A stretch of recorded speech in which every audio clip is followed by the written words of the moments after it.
मित्रों, एक दिन गौतम बुद्ध ने एक दुखी व्यक्ति को देखा। व्यक्ति बुद्ध के चरणों में गिरकर अपने दुख दूर करने का उपाय जानना चाहता था। गौतम बुद्ध ने उस व्यक्ति को अपने पास बिठाया और बोले, तुम व्यर्थ में चिंता कर रहे हो। सुख दुख हमेशा नहीं रहते। मैं तुम्हें एक कथा सुनाता हूँ, ध्यान से सुनो। किसी नगर में एक सेठ रहता था। वह बड़ा ही उदार और परोपकारी था।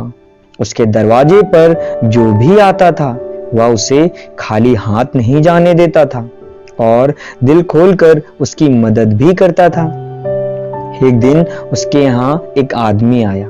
उसके हाथ में एक पर्चा था जिसे वह बेचना चाहता था। उसके पर्चे पर कुछ लिखा हुआ था।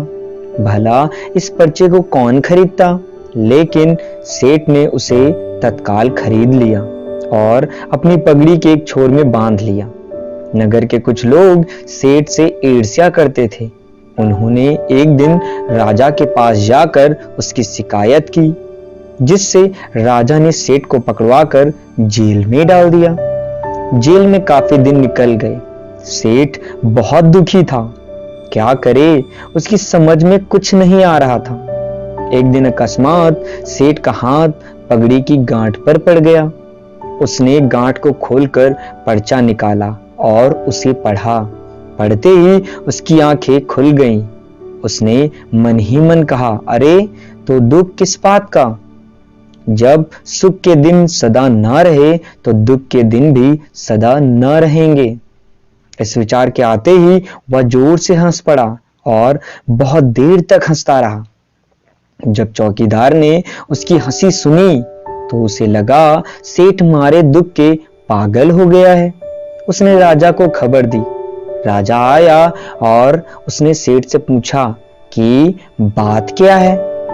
सेठ ने राजा को सारी बात बता दी। उसने कहा, राजन, आदमी दुखी क्यों होता है। सुख दुख के दिन तो सदा बदलते रहते हैं। सुख और दुख तो जीवन के दो पहलू हैं। यदि आज सुख है तो हो सकता है कि कल हमें दुख का मुंह भी देखना पड़े। यह सुनकर राजा को बोध हो गया। उसने सेठ को जेल से निकलवाकर उसके घर भिजवा दिया।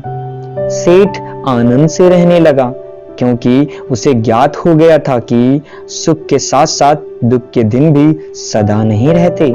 कथा सुनकर व्यक्ति के मन का बोझ हल्का हो गया था। उसने गौतम बुद्ध का आशीर्वाद लिया और अपने घर की ओर चल दिया। मित्रों, हमें इस कहानी से सीख यही मिलती है कि अगर दुख आए तो घबराना नहीं, क्योंकि दुख सदैव नहीं रहता, बल्कि दुख हमें परिस्थितियों से लड़ना और उससे कैसे बचकर निकलना है ये सिखाकर जाता है।